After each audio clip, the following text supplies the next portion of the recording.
Hey guys, and welcome to a showdown between mighty warriors. On the left hand side we have AJ Lover leading the forces of the Dowie up against Samurai Warrior, one of the coolest people in the community. Helped me out a massive amount when I first started my YouTube channel, and is all around a very cool cookie. But he's going to be leading the force of the Beastmen up against the Dwarfs in a pretty interesting matchup. Many consider it to be Beastmen favoured, but I think the Dwarfs have one or two tools up at their disposal that they can indeed bring to this battlefield, and we're going to be looking at some of them today.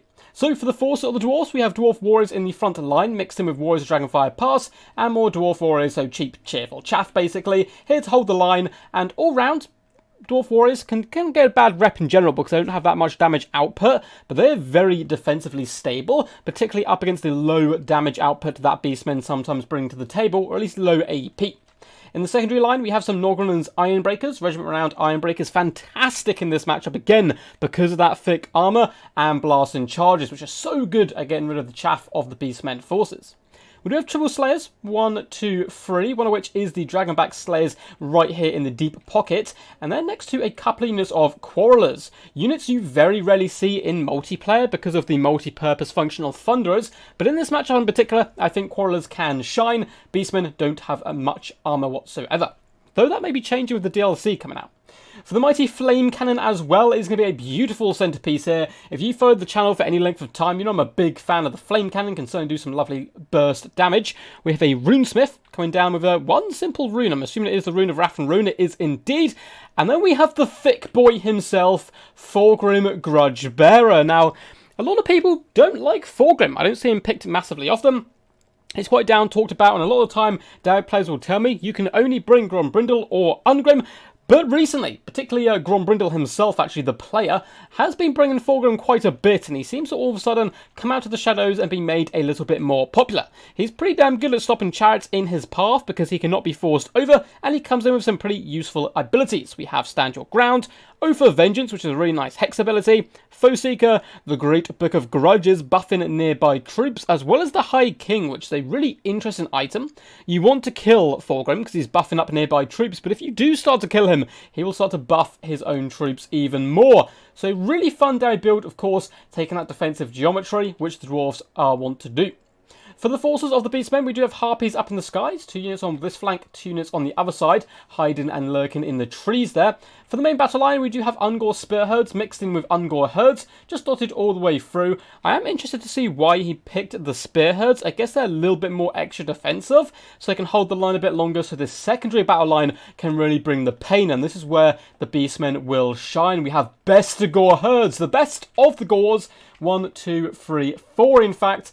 That is a lot of scary AP to bring to the battlefield, and a ton of Ungor Raiders in the back line. One to try and counter any Gyrocopter spam, which is quite common in this matchup, but also to rain fire down upon Slayers.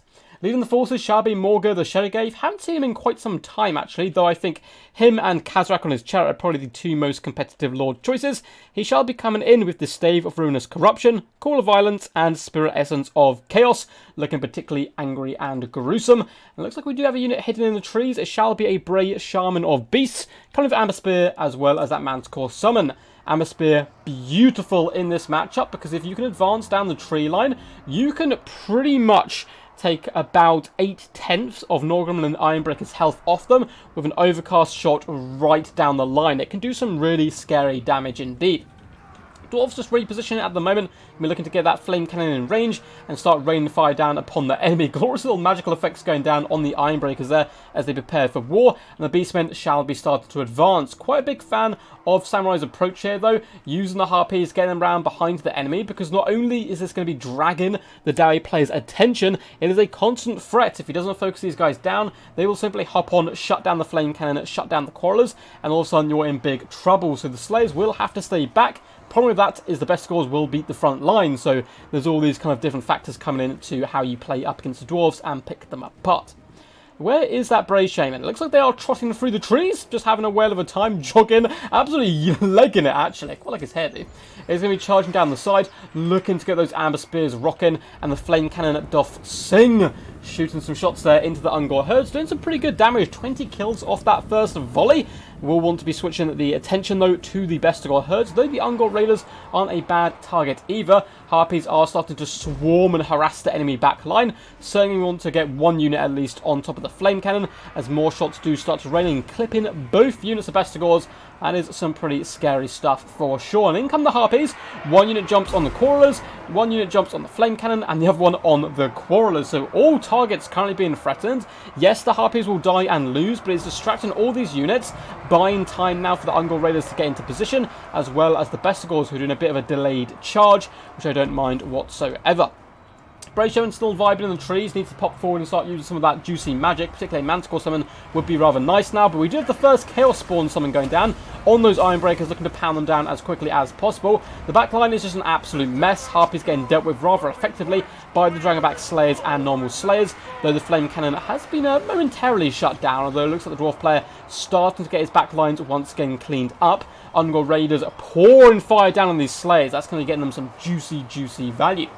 War's Dragonfire Pass desperately holding the line. We need help, they scream, as a mixture of Bestigors and Ungors start to carve their way through the Dowie Warriors. And this is what I like about Samurai's build quite a bit, actually, is the fact the Ungors are taking a lot of the damage, so the Bestigors can dish it out. We are going to be seeing that Manticore Summon come into fruition now, being birthed into the world to bring carnage and death. Probably want to pop it on top of Thorgrim. Speaking of Thorgrim, this video was meant to be about him a little bit. He is knee deep now in beast blood, charging at the Shadow Gate, challenging him to one-on-one combat, and Thorgrim has decent melee stats, as you would assume, with magic damage as well, which can be quite niche. We do have an Amber Spear come down the line, but it doesn't look like it fully connects. These guys are currently on a hill, so it kind of hit the hill rather than raking across the line. And we do have that Manticore Summon now coming after Thorgrim Grudgebearer. Flame Cannon is somehow still alive and active, raining shots now onto the back line of those Ungor Raiders, with the help of the Quarrelers, who are consistently doing that damage over time. The Ungors really paying the price now for that Flame Cannon assassination attempt failure. In the front line, it is a bit of a different story though. Bestigors doing a fantastic job all the way along, really chewing their way through the enemy, and Thorgrim is pushing on to Morga the Shadow Gave into nice damage, but there is a fair Manticore for support, who seems to be a little bit distracted at the moment. More Harpies do come back into the fray. Luckily though for the Dowie player, he's rather wisely kept these Dragonback Slayers in deep reserve, but will he notice? Looks like the Harpies will be able to swoop on top of the Flame Cannon, but very quick reaction, real snappy play there by the Dragonbacks to shut down the Harpies, but not before the Flame Cannon actually gets completely shattered, it would seem, and forced off for good. Second Chaos Spawn Summon and the last Chaos Spawn Summon has been popped, looking to try and break this central formation, because that Manticore is still alive, but it really hasn't done as much damage as you'd expect onto the Grudgebearer, despite the Shadow Gave bringing that poison to the field. Ungor Raiders still are fine despite the damage they've taken. We're going to see a second Amber Spear come down now. Quarrelers do attempt to juke, which isn't a bad idea, and it doesn't actually connect. Once again, the terrain kind of messing up the trajectory of the missile, and now that Brave Shaman is going to have to flee from the might of the Dragonback Slayers, but Bestigors are here to support blog down the enemy, I should say, and allow the beautiful Brave Shaman to escape one more time. Ungor Raiders are going to be falling back here to the high ground alongside Morga the Shadowgate, who of course does have regen, unlike Thorgrim, who when he takes damage, it sticks. There are Bestigors fighting here, but Oath of Vengeance has gone down, lowering their melee defense to a whopping 0. That's going to allow these Ironbreakers and Slayers to really dish out the damage. And look at Grombrindle just covered. Oh, Grombrindle, oh my god, I've insulted the king! Thorgrim Grudgebearer, there you go, his official title, is kind of just charging uphill this way, lads, going straight after the Shadow Gave every opportunity he indeed gets. Call of Violence has been popped though, buffing up the leadership of all nearby troops, and more Bestigors do join the fray. In the distance, some Slayers have managed to, or Dwarf Warriors in fact, have managed to save some Ungor Spearheads and drive them away, whilst Quarrelers once again do come back into the fray to pour fire down. Bestigors are chopping, they're cleaving, and they're a happy bunnies for sure, picking apart the Quarrelers as well as the Dwarf Warriors. Doing a decent job, and these guys up to 82 kills so far, but Bestigors are running. These are the ones who got debuffed early on, not having a particularly good time. The other Bestigors a little bit beleaguered here. We have Ironbreakers, Slayers, Runesmiths, all kinds of nastiness popping up on top of them. Some of the Ungor herds in the background have been wasted as the Dragonback Slayers now try to pour through onto the Ungor Raiders, who are rather wisely focused firing them down, and you can see that health just pouring off them as a lovely little bit of crossfire does come in, and the Slayers seem to give up the pursuit and actually come back to try and assist Thorgrim Grudgebearer, because he's been 2v1'd right now, which isn't a place any dwarf wants to be. Slayers will get in here and do some nice damage, despite the fact they've taken pretty huge arrow fire. They're actually up to 106 kills, which is rather impressive. But as that huge, vicious scream does come into the world, so does the Manticore. And just rear charging Thorgrim might not be the worst idea whatsoever. Call to Violence has been popped, but slightly too late, leaving the Brave Shaman to flee and in fact shatter, as Thorgrim gives him a bit of a spanking on the retreat there. Grudgebearer is in a bit of trouble though. Manticore and Morga can be tough cookies to crack, but the Ironbreakers are here to support, as well as the Runesmith. A lot of the Beastmen forces starting to run for their lives. A couple more units can start pouring in fire. In the distance, Bestigors have managed to catch some Quarrelers, and yeah, that's bye-bye Quarrelers. They're not gonna... they're okay as far as melee combatants go for ranged troops. They can last a while. They've got shields, axes, and okay armor and melee defense, but Bestigors will certainly be able to cleave them asunder.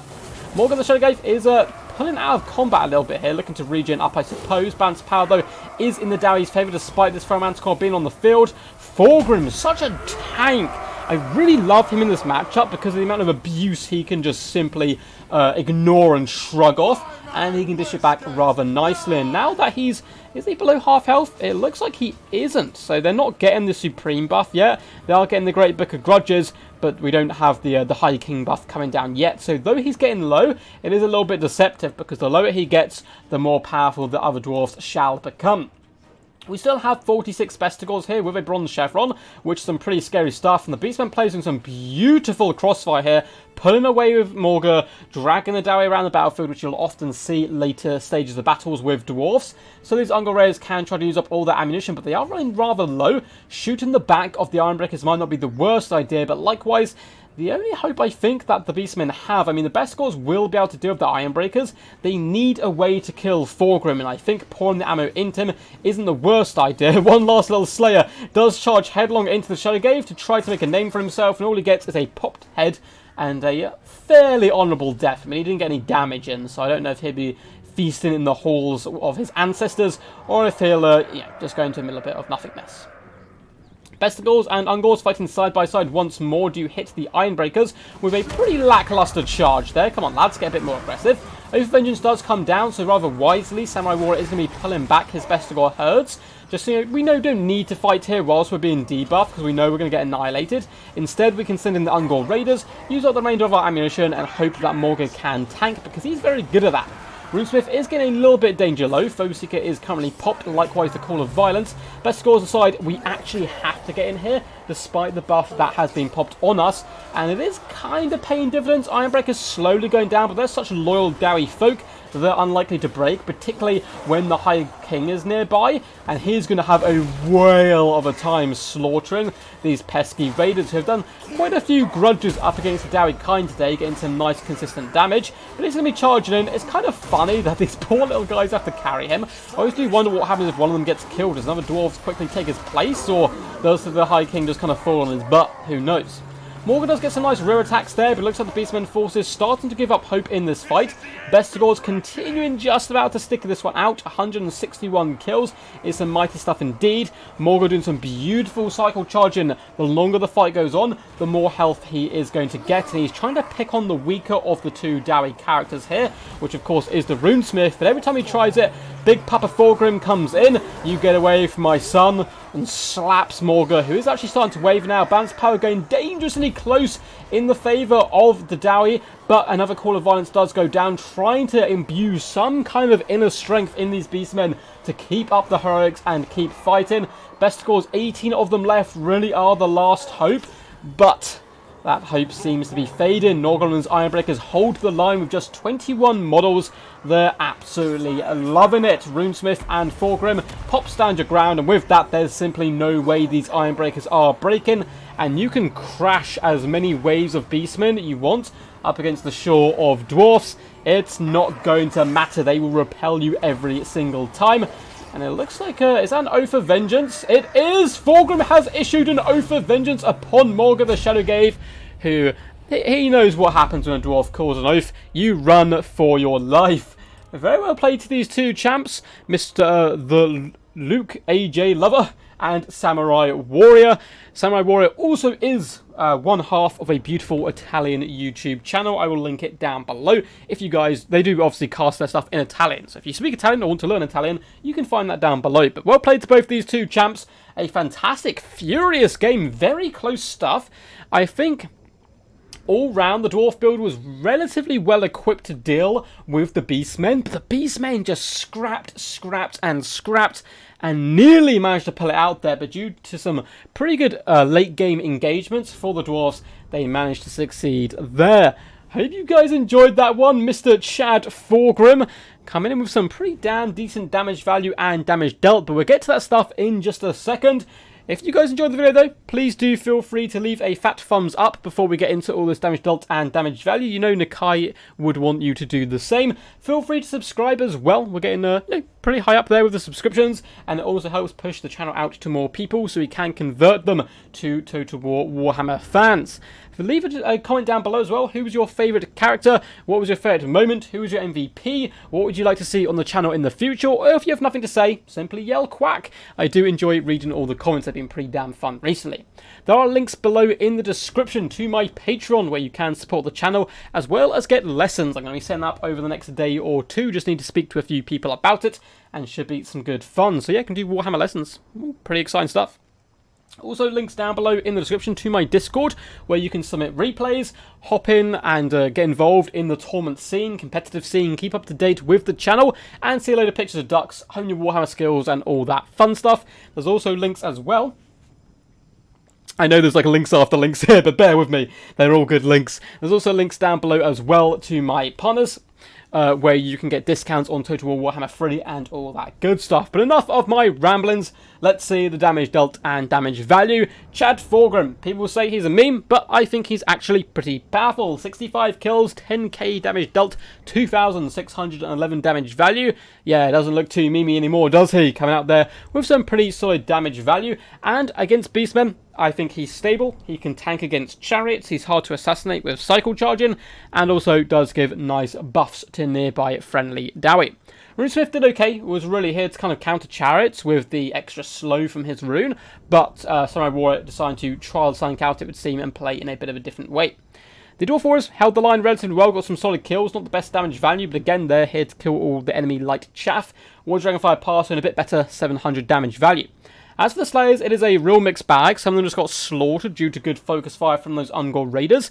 320 damage value here. The other one's 1,000, 1,590, not too shabby. Noggun's Ironbreaker is such a powerful unit here. If they don't get hit by an Amber Spear, and we saw Samurai Warrior try, but the map really kind of messed them up on that one, they can get some pretty ridiculous stuff done. Holding out to the end, 1,881 damage value, 18k damage dealt, and 157 kills. Not only do they clear chaff, they hold against a lot more of the elite troops. Flame Cannon was allowed to shoot for a surprisingly long time. That initial assassination attempt from the Harpies did indeed fail, getting a solid 1,000 damage value, though it is a rather expensive artillery piece. Both the Crawlers are pretty cheap and did good work. 1,000 damage value here, 722. And as I said before at the start of the battle, I think Thunderers are very powerful and more kind of a better unit in general for the majority of matchups, but this is one of those matchups where I think Crawlers can certainly shine. For Samurai Warrior, Morga the Shadow gave 910 damage value, but again, he also brings those Chaos Spawn summons to the battlefield, and he did a good job cycle charging him in the late game. Poor little Bray Shaman just couldn't quite get those spells right. 575 damage value. Both the Manticores did okay, but again, for him so tough to assassinate, it would have been a different story, I think, if it was more of a puny Dowie Lord. Bestigors across the board did pretty good. 1,200 damage value, 800, 1,100, 746. A bit of a mixed bag. Ungor Raiders, though, did rather well for their price. 450, 450, 986, and 1,195 damage value. That is the buffest unit of Ungor Raiders you've ever seen in your life. Harpies had to go on that suicide mission because he knew with his build that Flame Cannon was one of his biggest target priorities. It has to get off the field or it can kill all his Bestigors, who are his damage dealers. So unfortunately, their sacrifice ended up being in vain. Anyway guys, hope you enjoyed this video. Until next time, peace, peace. And as always, stay awesome.